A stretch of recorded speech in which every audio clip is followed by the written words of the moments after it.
Welcome to Stories Mystics, your cozy space for calm and relaxation.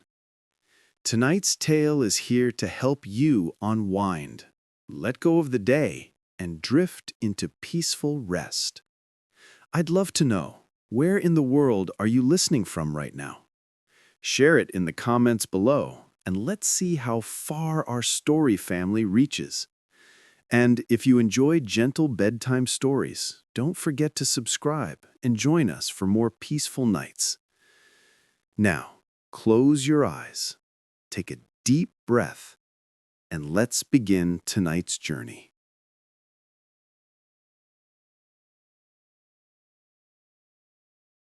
The 13 Problems, Miss Marple's Shocking Genius Revealed. In the fog-draped lanes of St. Mary Mead, a cryptic letter ignites a chilling game. 13 riddles, each a key to a buried secret of the van der Leyden legacy. Why is someone weaving this web of mystery? Can Miss Jane Marple, with her unassuming brilliance, unravel the truth before the village's shadows consume it? One false step, and the past's darkest truths stay hidden forever. Chapter 1. The Village Whispers. The fog draped St. Mary Mead in a silvery shroud, softening the edges of its thatched cottages and winding lanes as dusk settled over the village. It was a Tuesday in late September, and the air carried the crisp bite of autumn, laced with the scent of wood smoke and damp earth. In the heart of this tranquil hamlet, Miss Jane Marple's cottage glowed like a beacon, its mullioned windows casting pools of golden light onto the dew-slicked path. Inside, the parlor was a sanctuary of warmth and ritual, where the Tuesday nightclub gathered to unravel the tangles of human folly over tea and tales. Miss Marple, a slight figure with snow-white hair coiled neatly at her nape, presided over the room with the quiet authority of a sage. Her eyes, sharp as a hawk's behind delicate spectacles, missed nothing, and her hands moved with practiced grace, knitting needles clicking like a metronome. The parlor itself was a tapestry of comfort. A chintz sofa piled with cushions, a hearth where logs snapped cheerfully, and a rosewood table set with a silver teapot and plates of iced lemon biscuits. Tonight, the air thrummed with anticipation, for the club's 5 members had arrived, each bearing the promise of a story. Dolly Bantry, vibrant in a sapphire blue dress that matched her lively spirit, swept in first, her laughter ringing like a bell. "Jane, you've outdone yourself with these biscuits, but wait till you hear my tale. It's positively Gothic." Her husband, Colonel Arthur Bantry, followed, his weathered face creased with a soldier's stoicism, though his eyes twinkled at his wife's theatrics. "Evening, Miss Marple. Hope this yarn's worth missing my chess match for." Raymond West, Miss Marple's nephew and an aspiring novelist with ink-stained fingers, lounged by the bookshelf, his mind already spinning plots. "Aunt Jane, if this is half as good as Dolly promises, it'll inspire my next novel, a mystery wrapped in a fog like this one." Sir Henry Clithering entered with a nod, his silver hair gleaming under the lamplight. "Miss Marple, your gatherings never fail to surprise. Let's see what St. Mary Mead has cooked up this time." Last came Dr. James Haydock, the village physician, his coat damp from a late call. "Now, what's this about a mystery?"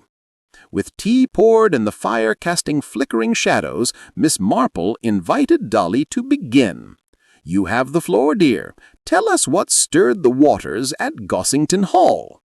Dolly leaned forward, her voice dropping to a conspiratorial hush. "It's the strangest thing, Jane. Last Saturday we held a little supper party, not grand, just intimate. The guest list was small. The Pembertons from Willow Grange, who've been hinting at selling their estate to cover debts, Miss Lavender, the spinster who runs the village library and collects odd trinkets, and Mr. Cornelius Drake, that new solicitor from London who's taken the old rectory. Oh, and Arthur's cousin Beatrice, who arrived uninvited, fresh from some continental tour. The colonel grunted. Beatrice is a whirlwind, always chasing some cause or another. Last I heard, she was funding an orphanage in Florence. Dolly nodded. The centerpiece was the Van der Luden candelabrum, a silver masterpiece 3 feet tall, studded with garnets. Family lore says it was crafted for a Venetian doge, smuggled here during the Reformation. It's been in our dining room for generations, locked in a glass cabinet when not in use. That night, I polished it myself, set it on the table for all to admire. The garnets glowed like embers under the chandelier. Raymond's eyes lit up. A candelabrum, perfect for a heist. Was it heavy? The colonel confirmed. Takes 2 to lift. I locked it away after supper, in the cabinet with a key only Dolly and I have. Dolly's tone grew grave, but Sunday morning it was gone. The cabinet was locked, no scratches, no broken glass. The dining room windows were bolted from inside. The only trace outside was a smudge of mud near the rose bushes, but our groundskeeper, Mr. Tuttle, swore he'd been pruning there at first light and saw nothing amiss. Sir Henry leaned forward, his detective instincts engaged. No forced entry? Who had access to the key? Just us, Dolly said. The guests admired it during dessert. Miss Lavender said it reminded her of a relic she'd seen in Rome. Mr. Drake examined the craftsmanship, muttering about its value. Beatrice was oddly quiet, just staring at it. The Pembertons complimented it, but they were distracted, whispering about their finances. After coffee, everyone left by 10, except Beatrice, who stayed overnight. Dr. Haydock puffed on his pipe. Could someone have slipped a sedative into the wine, dulled your senses? Dolly shook her head. We were all sharp as tacks, and the staff, our cook and 2 maids, were in their quarters by 9. Raymond clapped his hands. A spectral thief, the Doge's ghost, reclaiming his prize! Miss Marple's needles paused, a faint smile playing on her lips. Ghosts don't leave mud, Raymond. Dolly, tell me about Beatrice. She's not often in St. Mary Mead, is she? No, Dolly admitted. She's been abroad for years, always writing about her charitable ventures. But she was off. Kept mentioning how the candelabrum should be in a museum, not hoarded by us. The colonel sighed. She's always had notions about family wealth. Thinks it's selfish to keep heirlooms when they could fund her causes. The room buzzed with theories. Sir Henry pressed for details on the cabinet's lock, a sturdy Yale, unpickable without expertise. Raymond suggested a hidden compartment in the dining room, inspired by a Poe tale. Dr. Haydock wondered if the thief used a wax mold to copy the key during the chaos of dessert. But Miss Marple listened, her mind sifting village gossip like a prospector panning for gold. She recalled Mrs. Biddle at the grocer's mentioning Beatrice's visit to a silversmith in Bath weeks prior. The postman had seen a parcel arrive at Gossington, addressed to Beatrice, labeled Restoration Supplies. And young Sally, the baker's daughter, had overheard Beatrice asking the Pembertons about local locksmiths at the village fete. Human nature is a curious thing, Miss Marple said at last, her voice soft but commanding. It cloaks ambition in virtue. Beatrice didn't steal for greed, but for principle. Dolly gasped. Beatrice, but she's family. Family wounds cut deepest, Miss Marple replied. Consider this. The candelabrum wasn't stolen, it was hidden. Beatrice swapped it with a replica during the supper when Miss Lavender spilled her wine and all eyes turned to the fuss. The real one's likely in her luggage, tucked in a hollowed-out book. She's fond of such tricks, I hear." Sir Henry's brow furrowed. "A replica? That's bold." "The silversmith," Miss Marple explained. "She had a copy made. Lighter, but convincing. The parcel held it, not supplies.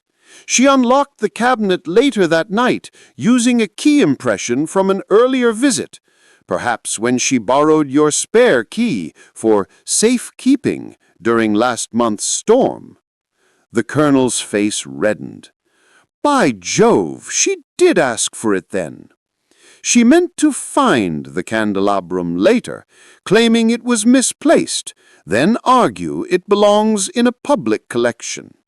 Her charity is genuine, but her methods are misguided." Raymond whistled. "Aunt Jane, that's diabolical. It's like my Thief of Virtue manuscript, only better." Dr. Haydock nodded. "Obsession can twist ideals. I've seen it in patients, noble causes masking personal crusades." Dolly clutched her teacup. "What do we do?" "Speak to her gently," Miss Marple advised. "She's at the inn tonight, yes? Invite her for tea tomorrow. Mention the silversmith casually. She'll confess, if pressed, with kindness."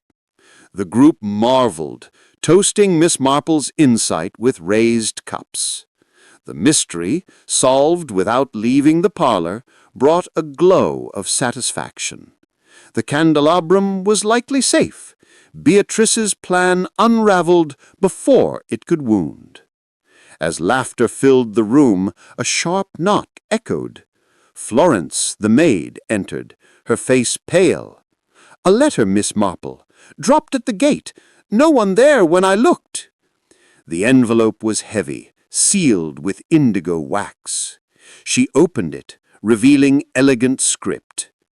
"Dear Miss Marple, the candelabrum's disappearance is but the first of 13 riddles, each tied to a shadowed legacy of St. Mary Mead. Unravel them, and the village's hidden heart will be yours. Falter, and secrets will bury the truth forever. Yours in mystery, the keeper of echoes." She read it aloud, the words chilling the air. Raymond grinned. "A saga begins! Aunt Jane, we're in for a treat!" Sir Henry frowned. "Sounds like a game, or a warming." Dolly shivered. "Linked to our family? The van der Leyden name has old stories, debts, betrayals." Dr. Haydock mused. "A keeper of echoes, someone with a grudge, perhaps." Miss Marple folded the letter. "One puzzle at a time. Tonight we've quieted one whisper. Let's rest on that." The group lingered, tossing light theories, a prankster, a historian, a rival. But as the clock chimed 10, they dispersed into the fog, promises of tomorrow's plans trailing behind them. Miss Marple stood at her window, watching their silhouettes fade. The letter rested on the mantel, a silent challenge, but the parlor was still, the fire's embers winking like contented stars. Chapter 2. Shadows in the Orchard. The fog that had cloaked St. Mary Mead the previous Tuesday had lifted, replaced by a crisp October evening where the stars glittered like spilled diamonds above the village. Miss Jane Marple's cottage, with its ivy-clad walls and glowing windows, stood as a sentinel of secrets, drawing the Tuesday night club back for another unraveling of mysteries. The parlor was a familiar haven. The fire crackled in the hearth, casting dancing shadows across the floral wallpaper, while the air carried the scent of chamomile tea and freshly baked gingerbread. The silver tray on the rosewood table gleamed under lamplight, laden with delicate cups and a plate of golden biscuits, their edges crisp from Miss Marple's oven. Miss Marple herself sat in her high-backed armchair, her white hair neatly pinned, her knitting needles moving with the steady rhythm of a clock's pendulum. Her eyes, sharp and bright behind spectacles, scanned her guests with quiet amusement. The group was complete. Dolly Bantry, resplendent in a crimson shawl, her laughter as warm as the fire. Colonel Arthur Bantry, his mustache bristling as he sipped his usual sherry. Raymond West, Miss Marple's novelist nephew, scribbling ideas in a notebook, his tie perpetually askew. Sir Henry Clithering, the retired Scotland Yard commissioner, his silver hair catching the light as he leaned forward with a detective's curiosity. And Dr. James Haydock, the village physician, puffing on his pipe, his medical bag tucked beside his chair. The memory of last week's triumph, the unmasking of Beatrice's candelabrum scheme hung in the air, a quiet victory that had restored peace to Gossington Hall. But the mysterious letter, signed by the Keeper of Echoes, promised 12 more riddles, each tied to St. Mary Mead's shadowed past. Tonight, the club was eager to crack the next seal. "Jane, you've got us all on tenterhooks," Dolly began, her voice bubbling with excitement. "That letter was positively chilling. What's next? A haunted manor? A cursed relic?" Miss Marple smiled, setting her knitting aside. "Patience, Dolly. The letter hinted at a trail, and I've been listening to the village's whispers. Mr. Tuttle, your groundskeeper, mentioned something curious at the market yesterday, about the old orchard beyond Willow Grange. Shall we explore?" The Colonel's mustache twitched. "Tuttle's a reliable sort, but he's got a fanciful streak. Claims he saw a figure in the orchard last week, flitting about like a will-o'-the-wisp." Raymond's eyes lit up. "A spectre! Aunt Jane, this is straight out of my next novel, a ghostly guardian of forbidden fruit." Sir Henry raised an eyebrow. "Let's stick to facts, young man. What did Tuttle see exactly?" Miss Marple poured tea, her movements deliberate.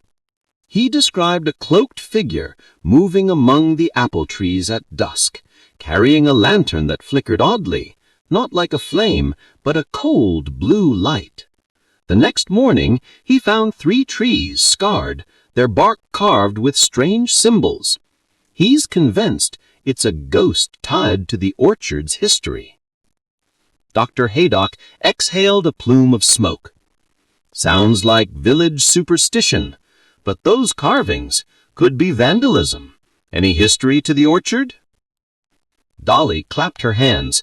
"Oh, it's steeped in lore. The orchard once belonged to the Blackwood family, who owned Willow Grange before the Pembertons. They were a queer lot, rumored to have dabbled in smuggling during the 18th century, hiding goods in the orchard's hollow trees. The last Blackwood, Silas, vanished in 1802 after a feud with a rival smuggler." The group leaned in, intrigued. Colonel Bantry recounted Tuttle's tale in detail. The figure appeared on the eve of the new moon, silent as a shadow, leaving no footprints despite the soft earth. The carvings were intricate, spirals and crosses, unlike anything Tuttle had seen. The groundskeeper, spooked, had avoided the orchard since, fearing a curse. Raymond spun a theory. What if it's Silas Blackwood's ghost guarding a lost cachet, or a descendant reenacting some ritual? Sir Henry scoffed. "Ghosts don't carve trees. Sounds like someone's stirring trouble. Any suspects, Miss Marple?" She sipped her tea, her mind sifting through fragments of village gossip. The grocer's wife had mentioned a stranger in a hooded coat buying candles at dusk.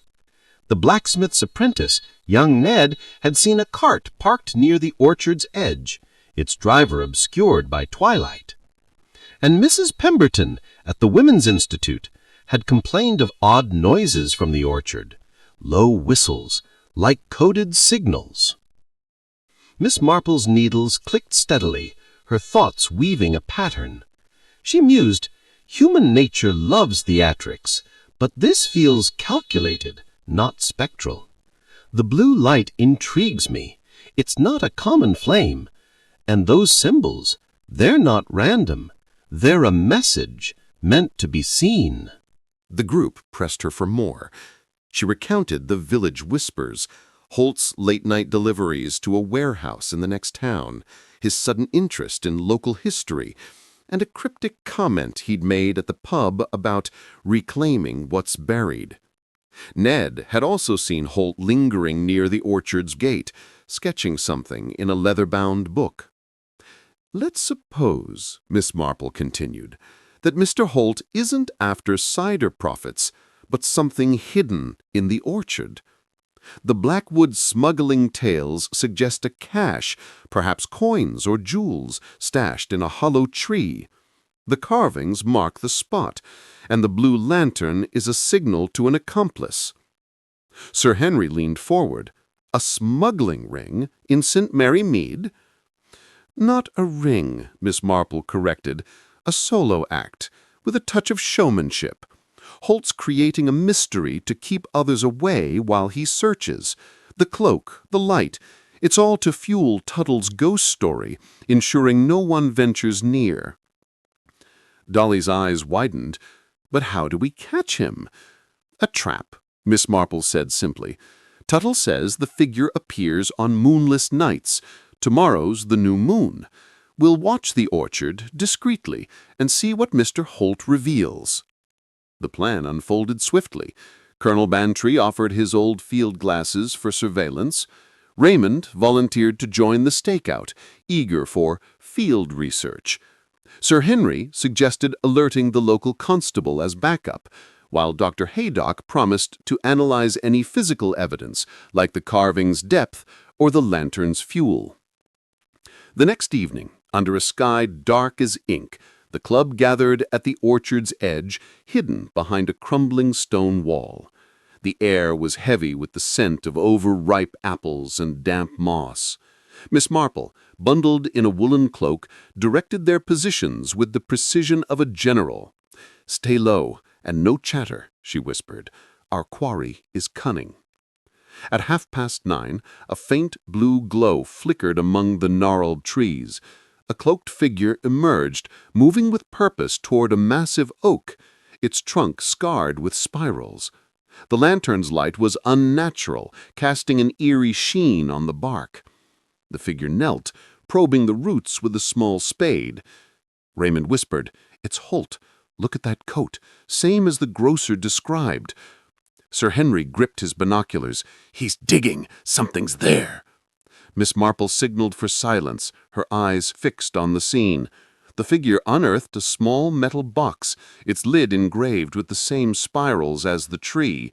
As Holt opened it, a glint of gold flashed, coins or trinkets from a bygone era.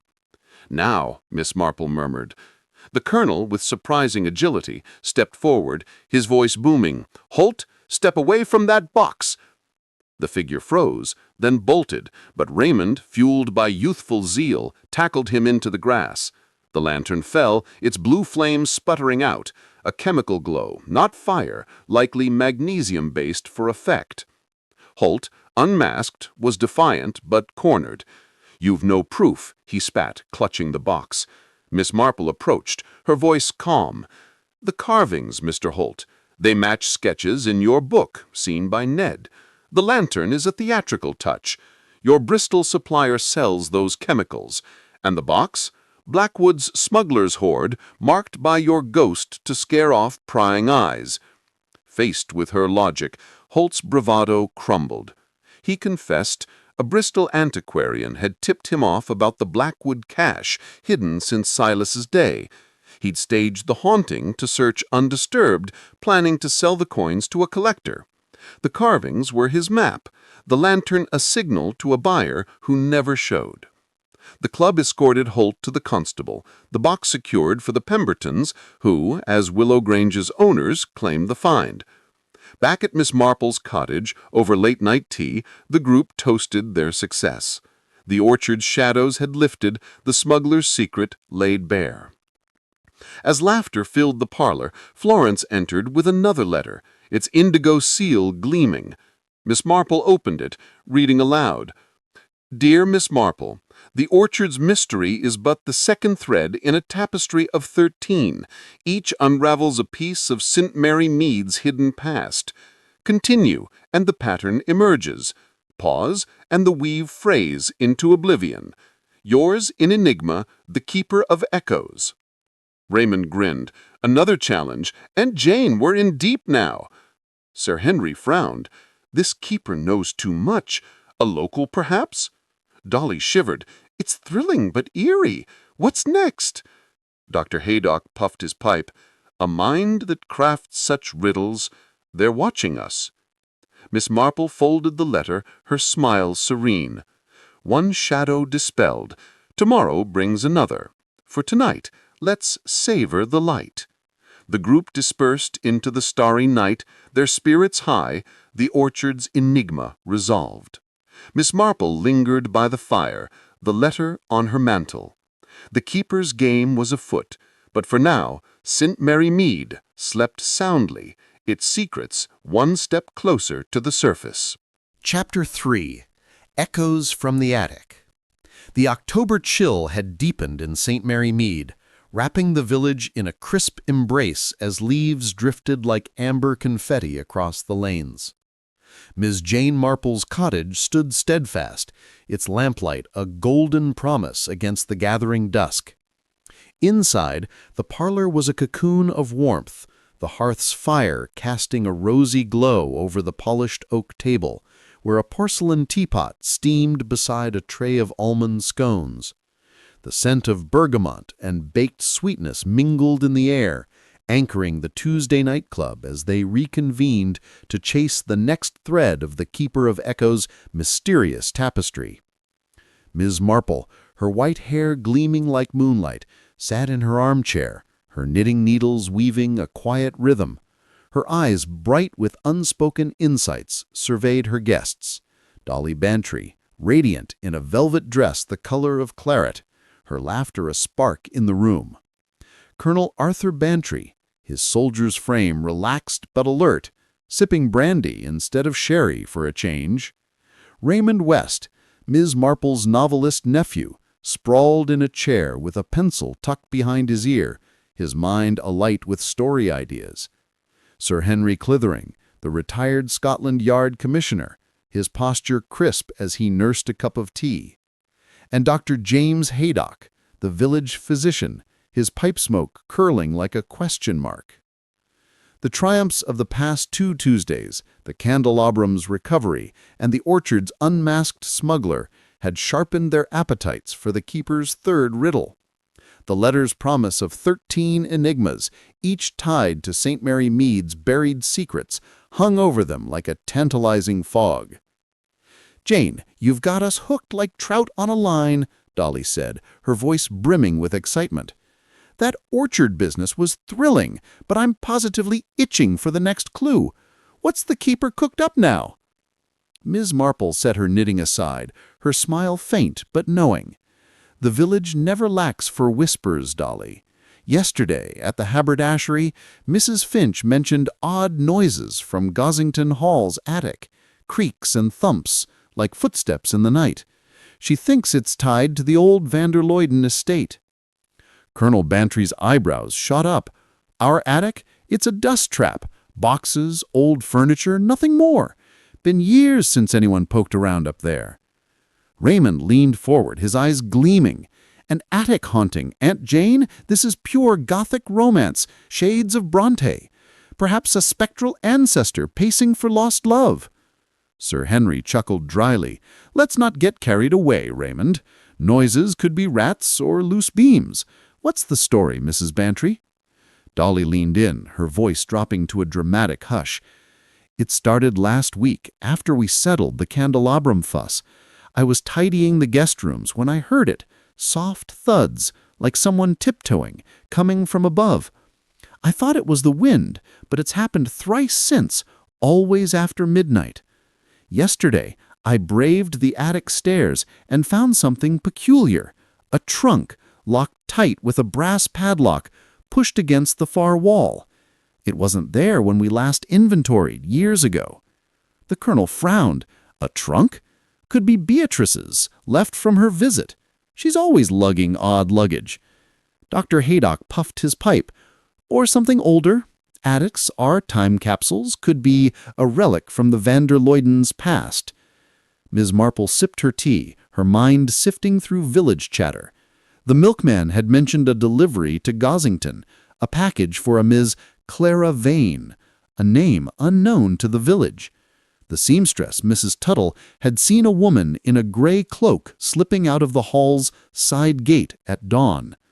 And young Billy, the newsboy, swore he'd heard a faint melody, a violin perhaps, drifting from the manor's upper windows.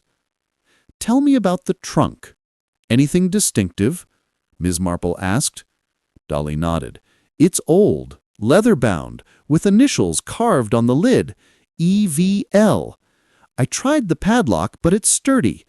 And nearby, I found a scrap of paper, crumpled, with a single word, regret." Raymond clapped his hands. A mystery sealed in a trunk. Maybe it's love letters or a confession from a van der Luyden rogue. Sir Henry's eyes narrowed. Initials suggest a family connection. Any van der Luydens still about, Colonel? "None close," he replied. "My great-aunt Eliza was the last, died in '92. She was a recluse, lived in the hall's west wing. Odd woman, loved music, played the violin like a virtuoso." The discussion sparked. Sir Henry suggested the noises might be a prowler, searching for valuables. Dr. Haydock proposed a psychological cause. Could be someone's guilt manifesting. Those sounds might be deliberate to draw attention. Raymond spun a tale of a cursed violin, its strings humming with a jilted lover's sorrow. But Miss Marple listened, her needles a steady pulse. She recalled gossip from the flower show. A newcomer, Miss Clara Vane, had rented a cottage on the village's edge, claiming to be a historian researching local families. The postmistress noted Clara's letters, sent to a London archive, requesting van der Luyden records. And the gardener's lad had seen her near Gossington's gate, carrying a satchel that clinked softly, like metal on metal. "Human nature seeks closure," Miss Marple said at last, her voice soft but piercing. "The attic's echoes aren't supernatural, they're a plea for resolution. I suspect Miss Clara Vane is behind this, driven by a personal stake." Dolly gasped. "Clara! She's a mousy thing, always scribbling in her notebook. Came to tea once, asked endless questions about the hall's history." The colonel grunted. "Met her at the Fay. Kept eyeing the manor like it owed her something." Miss Marple's eyes twinkled. "Let's consider the trunk's initials. EVL. Eliza van der Luyden, perhaps. Clara's research focuses on her, I wager. The noises, the note, they're clues she's planted, hoping to uncover a secret tied to Eliza's past." The group pressed for details. Miss Marple wove her theory.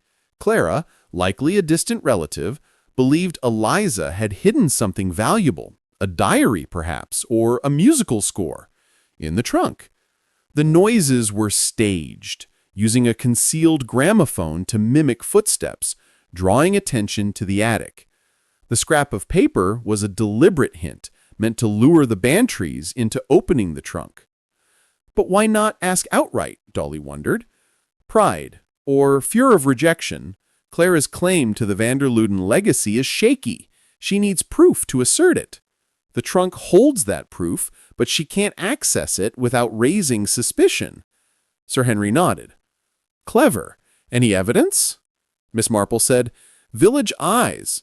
The satchel's clink suggests tools, a skeleton key, perhaps, to try the lock. And her letters to the archive mention Eliza's rumored affair with a composer, cut short by scandal. The trunk may hold letters proving Clara's lineage." The plan formed swiftly. Dolly would invite Clara to Gossington under the pretense of sharing family records. The club would inspect the trunk, with Sir Henry's lockpicking skills, honed from his yard days, as backup. Dr. Haydock offered to analyze the paper's ink for age, confirming its authenticity. The next day, at Gossington Hall, the attic was a labyrinth of shadows, its air thick with dust and memory. The trunk stood as Dolly described, its leather cracked but sturdy, the initials EVL etched deeply. Clara arrived, her gray eyes wary but curious, clutching her satchel. "Mrs. Bantry, this is kind, but I'm only researching for a book," she said, her voice tight. Miss Marple, present as a family friend, smiled gently. "Of course, dear, but this trunk intrigues us. Might it hold Eliza's story?" Clara hesitated, then nodded. Sir Henry, with a deft twist of a hairpin, popped the padlock. Inside were yellowed letters, a violin bow, and a faded photograph of a young Eliza with a man, likely the composer. A note in Eliza's hand read, "Regret binds us, but love endures." Clara's composure cracked. "I'm her great-niece," she confessed, tears welling. "My grandmother was disowned for Eliza's scandal. I wanted proof to reclaim our name, but I couldn't break in without permission. The noises, I used a gramophone hidden in the rafters to nudge you toward the trunk." Dolly moved, clasped her hand. "Your family, Clara! No need for tricks. These letters are yours to share." The club marveled at the find, the attic's echoes stilled. Clara, relieved, promised to catalog the letters for a village exhibit, honoring Eliza's legacy. As they descended to the drawing room, tea in hand, the mood was light, the mystery resolved with compassion. But as they toasted, a knock sounded. The maid presented a letter, its indigo seal familiar. Miss Marple read aloud. "Dear Miss Marple, the attic's truth is the third thread in the weave of 13. St. Mary Mead's past unravels further with each step. Persist, and the full pattern shines. Retreat, and shadows claim the light. Yours in mystery, the keeper of echoes." Raymond grinned. "Another act in our saga. Aunt Jane, you're a maestro." Sir Henry frowned. "This keeper's too well informed. A local, watching closely." Dolly shivered. "It's like a game, but with stakes I can't fathom." Dr. Haydock mused. "The keeper knows the village's pulse. A historian, perhaps?" Miss Marple folded the letter, her expression serene. "One echo silenced. Let's rest tonight, for tomorrow brings another note." The group parted under a starlit sky, their spirits buoyed by Clara's redemption. Miss Marple lingered by the fire, the letter on her mantle. The keeper's riddles deepened, but for now, St. Mary Mead held its peace, the attic secrets laid bare. Chapter 4. The Midnight Rendezvous. The October night draped St. Mary Mead in a velvet hush, the village's cobblestone paths glinting under a crescent moon. Miss Jane Marple's cottage stood as a beacon of warmth, its windows glowing softly against the chill. Inside, the parlor hummed with anticipation, the fire crackling in the hearth and casting flickers across the oak-paneled walls. The air was rich with the scent of spiced apple cider and warm currant buns, fresh from the oven, arranged on a silver tray beside a steaming teapot. The Tuesday night club had gathered once more, their faces alight with the thrill of chasing the Keeper of Echoes' fourth riddle in a chain of 13, each unveiling a fragment of the village's hidden past. Miss Marple, her white hair a neat halo, sat in her armchair, her knitting needles dancing with a metronome's precision. Her eyes, sharp as cut glass behind spectacles, surveyed her companions. Dolly Bantry, vibrant in an emerald scarf, her laughter a spark in the room. Colonel Arthur Bantry, his soldier's frame softened by a woolen cardigan, cradling a mug of cider. Raymond West, Miss Marple's novelist nephew, sprawled across a settee, sketching plot ideas on a napkin. Sir Henry Clithering, retired Scotland Yard commissioner, his silver hair gleaming as he leaned forward with a detective's focus, and Dr. James Haydock, the village physician, puffing his pipe, its smoke curling like a whispered secret. The club's recent triumphs, the candelabrum's recovery, the orchard's unmasked smuggler, and the attic's poignant revelation had honed their resolve. The keeper's cryptic letters, promising a tapestry of enigmas, fueled their curiosity, and tonight the air buzzed with expectation. "Jane, you're keeping us in suspense," Dolly said, her voice a playful lilt. "That attic business with Clara was touching, but I'm ready for something with a bit more danger. What's the keeper's next move?" Miss Marple set her knitting aside, her smile faint but knowing. "The village is never silent, Dolly. At the butcher's this morning, Mr. Grimsby mentioned a curious sighting near the old mill by the river. Lights dancing on the water at midnight, followed by a splash, like something heavy falling in. He thinks it's tied to the van der Luyden legacy." Colonel Bantry's mustache twitched. "The mill? It's been shuttered since the war. Nothing but creaky boards and bats now." Raymond sat up, eyes gleaming. "Lights and a splash! Aunt Jane, this is pure melodrama. Perhaps a smuggler's signal or a ritual sacrifice under moonlight." Sir Henry chuckled. "Let's keep it grounded, Raymond. Lights could be lanterns, the splash a dropped tool. What's the mill's history?" Dolly leaned in, her voice dropping. "It's a grim tale. The mill belonged to the van der Luydens in the 1840s, run by a man named Tobias Vane, Clara's ancestor, oddly enough. He was a hard sort, rumored to have blackmailed local merchants over river trade secrets. One night he vanished, and the mill closed soon after. Some say he drowned, others that he fled with ill-gotten gold." Dr. Haydock exhaled a plume of smoke. "Blackmail's a nasty business. Could someone be revisiting old grudges?" Miss Marple sipped her cider, her mind sifting village whispers. The baker's wife had seen a stranger in a waxed coat near the mill, carrying a satchel that bulged oddly. The postman reported letters addressed to a Mr. Felix Reed, delivered to a rented room at the Blue Boar Inn. And young Polly, the dairymaid, swore she'd heard low voices by the riverbank, speaking in clipped, urgent tones. "Tell me about the lights," Miss Marple said. "What did Mr. Grimsby see?" Dolly recounted the tale. Grimsby, locking up his shop late, had spotted 3 amber lights bobbing across the river, near the mill's broken wheel. A muffled splash followed, then silence. The next morning, he found a scrap of cloth caught on a willow branch, gray wool, torn, with a faint stain like ink. Raymond clapped his hands. A midnight rendezvous, maybe a secret society, signaling with lanterns, disposing of evidence in the river. Sir Henry's brow furrowed. Or a practical crime, smuggling perhaps, using the mill as a drop point. Any suspects?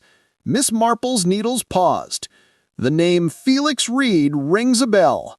The innkeeper mentioned he's a surveyor, here to assess the river for a canal project. But he's been asking about the van der Luydens, claiming it's for historical context. Colonel Bantry grunted. "Met him at the inn. Sharp fellow, too. Too many questions about land deeds. Said he's from York, but his accent is off. More London than Northern." The discussion surged. Sir Henry proposed the lights were coded signals, possibly Morse code, for a clandestine exchange. Dr. Haydock suggested the splash might be psychological, a deliberate act to stir fear, like the orchard's staged haunting.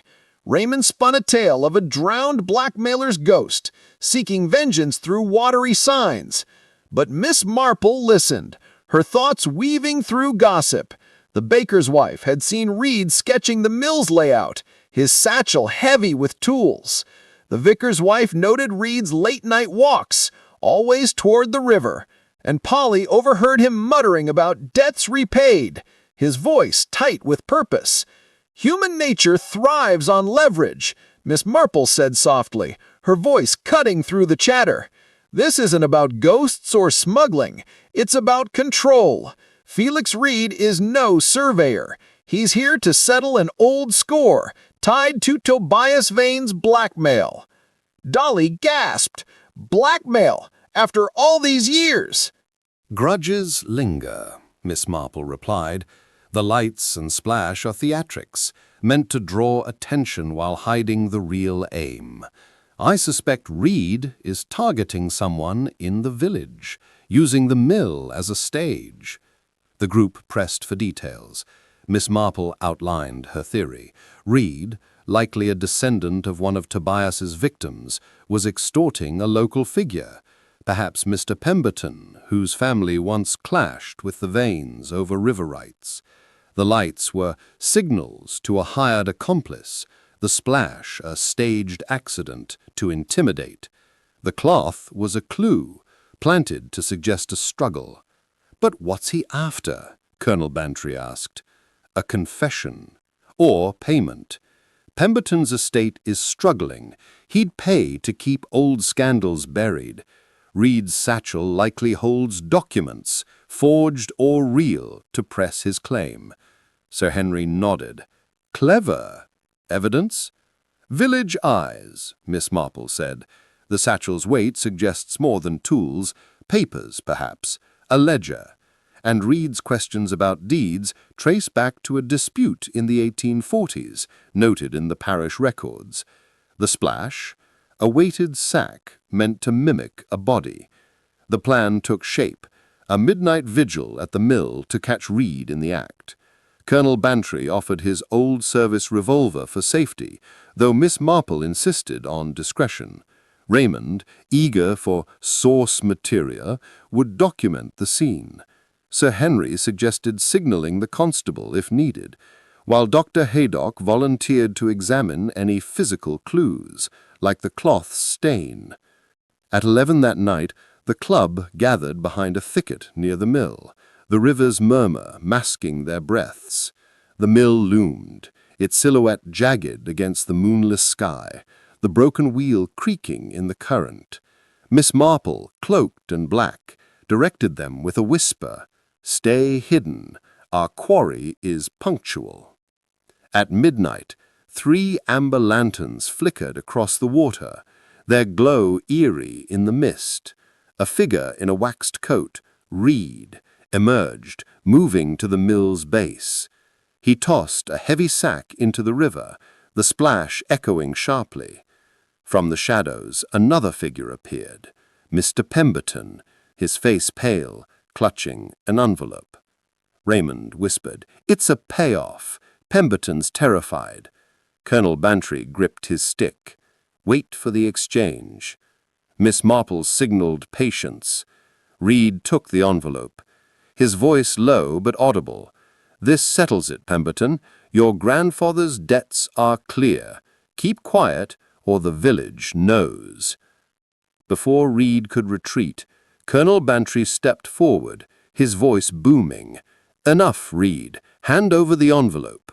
Reed spun, startled, but Raymond blocked his path, nimble despite his lanky frame. The accomplice fled, lanterns extinguished, leaving Reed cornered. The sack bobbed in the shallows, a bundle of stones, not a body. Miss Marple approached, her tone calm. "Mr. Reed, your theatrics are impressive but flawed. The cloth you left matches your coat, seen by the blacksmith. Your survey questions betray your hunt for Tobias Vane's ledger, hidden in the mill's old office. You used it to pressure Mr. Pemberton, claiming his family owed yours from a 100-year-old swindle. Reed's defiance faltered. My great-grandfather was ruined by the Vanes. I found the ledger in York, proof of their blackmail. Pemberton's kin profited. They owed me. Pemberton, trembling, spoke. I paid to protect my name. The ledger's real. I've seen it. Miss Marple's eyes softened. Justice needn't be vengeance, Mr. Reed. The ledger belongs in an archive, not a blackmail scheme. The club escorted Reed to the constable, the ledger retrieved from the mill's rafters, a brittle book of Tobias's dealings. Pemberton, shaken but relieved, vowed to fund a village history project to atone. Back at Miss Marple's, over late cider, the group toasted their success, the river's mysteries stilled. As they laughed, a knock sounded. Florence presented a letter, its indigo seal gleaming. Miss Marple read aloud, "Dear Miss Marple, the river's secrets mark the fourth thread in our tapestry of 13. St. Mary Mead's past yields to your touch. Press on, and the design clarifies. Hesitate, and the threads unravel into shadow. Yours in enigma, the keeper of echoes." Raymond grinned.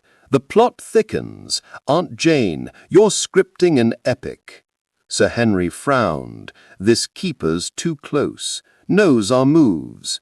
Dolly shivered. "It's thrilling, but unsettling. What's next?" Dr. Haydock mused. "A mind so precise, they're part of the village's pulse." Miss Marple folded the letter, her smile serene. One riddle resolved. Tonight we rest. Tomorrow's thread awaits. The group parted under the starry sky, the mill's shadows dispelled. Miss Marple lingered by the fire, the letter on her mantle. The keeper's game deepened, but St. Mary Mead slept soundly, its secrets one step closer to light. Chapter 5. The Unveiling Legacy. The late October sun bathed St. Mary Mead in a golden haze, painting the village's thatched roofs and winding paths with a fleeting warmth before winter's approach. Miss Jane Marple's cottage stood as a quiet sentinel, its garden a riot of fading roses and chrysanthemums. Inside, the parlor was a haven of comfort, the hearth spire crackling with a cheerful insistence, its glow dancing across the polished walnut table. The air carried the scent of mulled wine and warm mince pies, their spiced aroma mingling with the faint perfume of lavender from cushions scattered on the chintz sofa. The Tuesday night club had gathered for the final unraveling of the Keeper of Echoes' 13 riddles, their faces alight with anticipation for the culmination of a month-long chase through St. Mary Mead's shadowed past. Miss Marple, her white hair a neat crown, sat in her armchair, her knitting needles still for once, resting in her lap. Her eyes, bright and piercing behind spectacles, held a quiet resolve, as if sensing the weight of this final enigma. Her companions were arrayed around her. Dolly Bantry, resplendent in a sapphire shawl, her laughter tempered by a nervous edge. Colonel Arthur Bantry, his soldier's frame softened by a tweed jacket, nursing a glass of port. Raymond West, Miss Marple's novelist nephew, perched on the sofa's edge, his notebook brimming with scribbled theories. Sir Henry Clithering, retired Scotland Yard commissioner, his silver hair catching the firelight as he leaned forward with a detective's intensity. And Dr. James Haydock, the village physician, puffing his pipe, its smoke curling like a final question. The club's triumphs, the candelabram's recovery, the orchard's smuggler, the attic's redemption, and the mill's thwarted blackmail had woven a tapestry of resilience and wit. The keeper's letters, each unveiling a piece of the Van der Luyden legacy, had led them here to the 13th riddle, promising a revelation that would bind the threads into a complete pattern. "Jane, this is it," Dolly said, her voice a mix of excitement and trepidation. "4 riddles solved, and now the grand finale. I feel like we're in one of Raymond's novels waiting for the curtain to drop." Miss Marple smiled, her gaze steady. "The keeper has been clever, Dolly, but every puzzle leaves traces. This morning at the village hall, Mrs. Lavender mentioned a stranger lingering near the old Van der Luyden crypt in the churchyard, someone scattering rose petals of all things. It feels like our final clue. Colonel Bantry's mustache bristled. The crypt? It's a crumbling relic. Nobody's been near it since the vicar sealed it after a storm last year. Raymond's eyes gleamed. A crypt? Aunt Jane, this is Shakespearean. A final act by a forgotten tomb. Perhaps a lost heir, claiming their birthright with roses. Sir Henry chuckled. Let's not dive into melodrama, Raymond. Petals could be a gesture or a distraction. What's the crypt story? Dolly leaned forward, her voice low. It's the Van der Luyden family vault, built in the 1700s. The last burial was Eliza's in 1892, but it's said to hold secrets, letters, jewels, even a cursed cameo tied to a family feud. Last week I saw petals there myself, red as blood, scattered in a circle. Dr. Haydock exhaled a plume of smoke. Sounds ritualistic. Could be someone honoring the dead, or signaling something darker. Miss Marple sipped her mulled wine, her mind sifting through village whispers. The sexton had seen a figure in a dark scarf near the crypt at twilight, dropping a small brass key. The grocer's boy reported a delivery to Mr. Julian Vane, a name echoing the family's past at the Red Lion Inn. And young Elsie, the florist's apprentice, swore she'd sold a dozen red roses to a man with a limp, his face half hidden by a hat. "Tell me about the petals," Miss Marple said. "Were they arranged deliberately?" Dolly nodded. "In a perfect ring, like a wreath. And nearby I found a locket, old, silver, with a rose engraved. It was open, showing a faded portrait of a woman, maybe Eliza." Raymond clapped his hands. "A locket and roses? It's a love story's endgame, or a revenge plot sealed in a crypt." Sir Henry's brow furrowed. "A locket suggests intent. Any Vanes still around, Colonel?" "None I know," he replied. "Julian Vane's new. Showed up last month, claiming to be a distant cousin researching the family. Polite, but cagey. Walks with a cane, says it's an old injury." The discussion flared. Sir Henry suggested the petals were a code, perhaps marking a meeting spot. Dr. Haydock proposed a psychological motive. Could be grief or obsession, someone fixated on the Van der Luydens. Raymond spun a tale of a cursed locket, its wearer doomed to repeat a family tragedy. But Miss Marple listened, her thoughts threading through gossip. The innkeeper had overheard Julian Vane inquiring about the crypt's lock, claiming it was for historical accuracy. The postmistress noted his letters to a London solicitor requesting Van der Luyden estate records. And Elsie, the florist's apprentice, swore she'd sold a dozen red roses to a man with a limp, his face half hidden by a hat. "Human nature seeks to rewrite its story," Miss Marple said softly, her voice cutting through the chatter. "This isn't about ghosts or curses. It's about legacy. Julian Vane is no researcher. He's the keeper of echoes, orchestrating these riddles to claim the Van der Luyden fortune." Dolly gasped. "The keeper? But why the theatrics?" "Control," Miss Marple replied. "Each riddle, candelabrum, orchard, attic, mill, was a test, drawing us closer to his goal. The crypt holds the final proof, a will, hidden by Eliza, naming a forgotten heir. Julian believes he's that heir." Sir Henry leaned forward. "Bold claim. Evidence?" "Village eyes," Miss Marple said. "The key the sexton found fits the crypt's lock. I checked with the vicar. Julian's letters to the solicitor mention a disputed will from 1890. The petals, a signal to an ally or a taunt to us, tying all riddles to the Van der Luydens.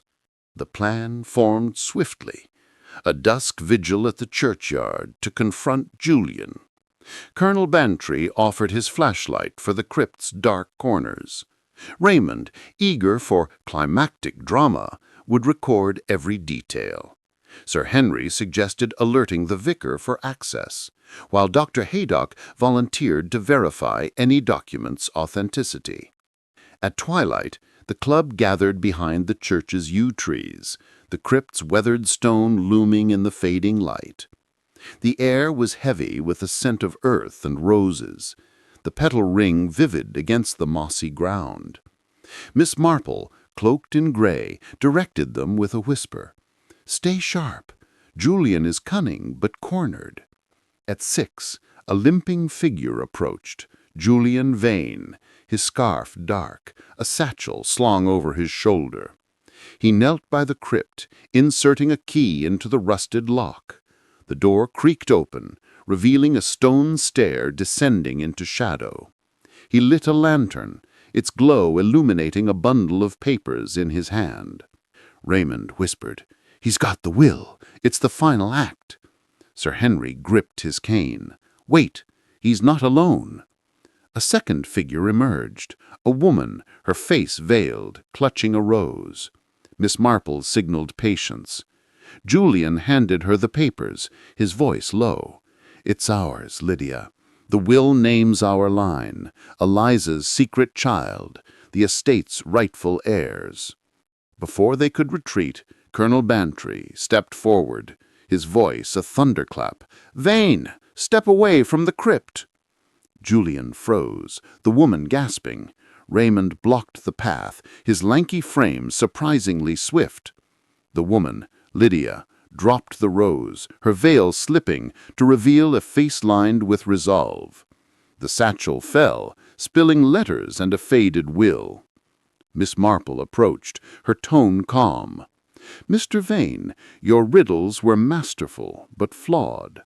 The candelabrum exposed family greed, the orchard greed's disguise, the attic a hidden truth, the mill a buried debt. Each led here to Eliza's will, hidden in the crypt. You orchestrated it all, testing our wit to claim your inheritance." Julian's shoulders sagged. "My great-grandmother was Eliza's daughter, cast out for her illegitimacy. I found her letters in York, then the will. The riddles were to prove my claim, worthy heirs solve puzzles." Lydia spoke, her voice soft. "We meant no harm. The estate's wealth could save our family's name." Miss Marple's eyes softened.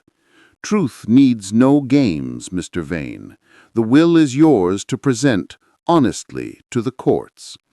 The club escorted Julian and Lydia to the vicar, the will secured for legal review. Back at Miss Marple's, over mulled wine, they toasted the end of the keeper's game. The Van der Luden legacy, once shadowed, now shone clear, its rightful heirs acknowledged. No letter arrived that night, the keeper's voice silenced, his identity revealed. Raymond grinned. "Aunt Jane, you've outdone my novels. A 5-act epic solved." Sir Henry nodded. "A mastermind, unmasked, well played." Dolly raised her glass. "To Jane, our village oracle." Dr. Haydock smiled. "And to St. Mary Mead, where secrets bloom like roses." Miss Marple lifted her cup, her smile serene. "To truth and the ties that bind us." The group parted under a starlit sky, the crypt's mystery resolved, the tapestry complete. Miss Marple lingered by the fire, the village quiet, its legacy unveiled. No more riddles waited, only the enduring light of St. Mary Mead's heart.